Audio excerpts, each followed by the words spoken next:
কেন্দ্রে বান্ডিলের মধ্যে ধানের শীষের প্রতীক, উপরে অন্য প্রতীক দিয়ে কিছু বান্ডিল প্রত্যেক কেন্দ্রে এরকম সাজানো হয়েছে। আমরা এটার প্রতিবাদ জানিয়ে সঙ্গে সঙ্গে, আপনারা জানেন বৃহস্পতিবারে নির্বাচন হয়, রাত 12টার পরে যখন আমরা সবাই এই বিষয়গুলো ক্লিয়ার হলাম বিভিন্ন জায়গার স্থানীয় নেতৃবৃন্দের কাছ থেকে, বিভিন্ন কেন্দ্রের এজেন্টদের কাছ থেকে, কালকে ছিল শুক্রবার ছুটির দিন, তারপরেও আমরা কালকেই নিয়মতান্ত্রিকভাবে আমাদের পক্ষ থেকে, প্রার্থীর পক্ষ থেকে ভোট পুনর্গণনার দাবি জানিয়ে লিখিত আবেদনপত্র দাখিল করেছি।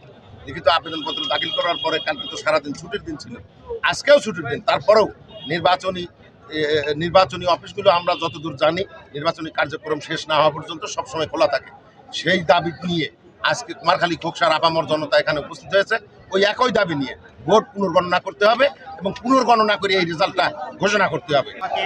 পূর্ব থেকে এখানে বিএনপির পরাজয় আমরা কখনোই এটা মাঠ পর্যায়ে পাই নাই, কিন্তু আমরা মনে করছি অবশ্যই আমরা অনেক জায়গা থেকে কমপ্লেন পেয়েছি ভোটের পর যে গণনাটা এটা সঠিকভাবে গণনা হয় নাই, যার জন্য আমরা পূর্ণ গণনার জন্য সরকারের কাছে জোর দাবি জানাচ্ছি।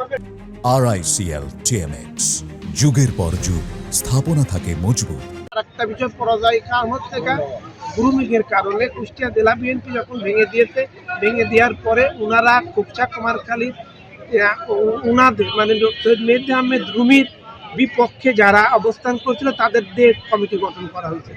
এই কমিটি করার কারণেই মূলত ওনারা ভিতরে থেকে ওনারা ধানের শীষের বিপক্ষে অবস্থান নিয়েছে। এটা যেমন, পাশাপাশি এখানে ভোটের যে আমি যে কেন্দ্রে ছিলাম, যেটা আমি আপনাকে বললাম, সে কেন্দ্রে আমার রেজাল্ট যেটা দিল পরে পুনরায় গুণানোর কারণে 19টে ভোট বেশি ধানের শীষের পক্ষে কাজ করবে, কিন্তু তারা কমিটির কারণে কাজ করতে পারে না।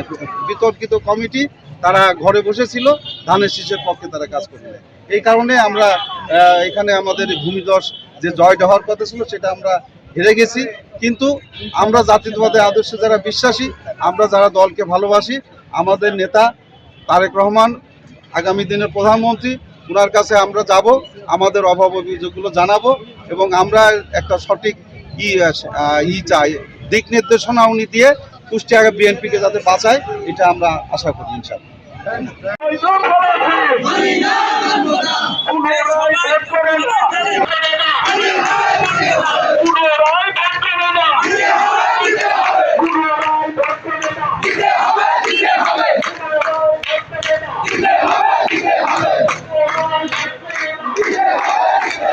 পুনরায়